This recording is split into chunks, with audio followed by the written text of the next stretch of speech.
欢迎来到新兴消息频道，请订阅频道，所以大家不要错过当天最热门的新闻。我们今天的时事通讯包括以下内容：李沁给我们带来了金村姑娘巧珍，恶言别说了。电视剧《人生之路》已经杀青一段时间了，坦白说，这是路遥经典短篇小说改编人生。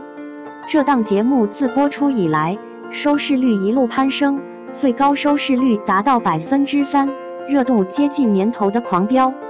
与狂飙不同的是，狂飙的口碑自播出后一路飙升，而《人生之路》超高的收视率却没有收获好口碑，反而带来了很多负面评价。其中负面评价最多的就是编剧乱改和李沁巧珍。我们脚下的黄土地孕育了太多平凡的人，但他们也是最不平凡的人。面对这个国家给他们的困难，他们不惧困难，以坚强勇敢的精神一步一个脚印的奋斗。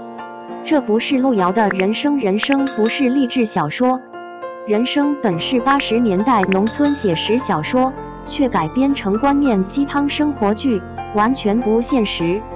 权宜之计固然好，虽然立意很好，能使我们积极向上，但价值不大。而且李沁巧珍乍一看让人觉得很土，而且很土，与以往李沁的形象完全相反，就好像是两个人一样。吐槽李沁毁了颜值，黑瘦一点都不像村花，网友甚至拿出过往同款村花对比。相比之下，李沁的巧珍就是高加林口中的村姑，这一点毋庸置疑。村花再美也是村花，比不上城里美丽的谷良。不过上面这些人都不是村花，他们是明星，章子怡更是美不胜收。有网友表示，她也是农村人，没见过剧中像巧珍这样又黑又瘦的村花。也许你已经离开真正的农村太久了，更别提陕北农村人了。巧珍常年居住在西北荒野山村，夏日烈日灼灼大地，寒冷的东风像刀子一样吹在脸上。在这样的环境下，常年在黄国打工的巧珍，怎么会养出一张容貌红润的俏脸？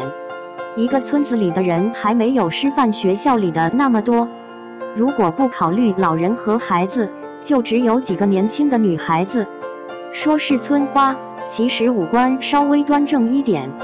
毋庸置疑，李沁带给我们的是一个真实的巧珍乡村形象。在《红楼梦》中，她就是相貌出众、举止优雅、端庄大方、有教养的薛宝钗。在《千金归来》中，她是陈长青，一个个性纯洁、美丽迷人、充满果敢与智慧的豪门千金。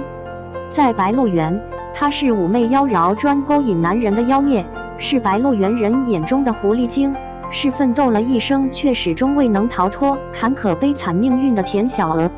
在《楚乔传》中，她是性情纯洁、爱情执着的元纯公主，但命运的捉弄让纯洁的肉体和纯洁的灵魂变得肮脏，最终走上了一条不归路，终究是难以理解。我们在人生之路看到的就是这样一个别样的巧珍，黑瘦身手，开着拖拉机，像风一样穿梭在西北的山谷中。面对生活，你不怕困难，不怕疲劳，不服输，勇往直前。就像戏外的李沁一样，为了演好自己的角色，忘记了原来的自己，学开拖拉机，学做村姑。她做到了，从贫瘠的黄土地上结出了金色的果实。你还有什么可抱怨的？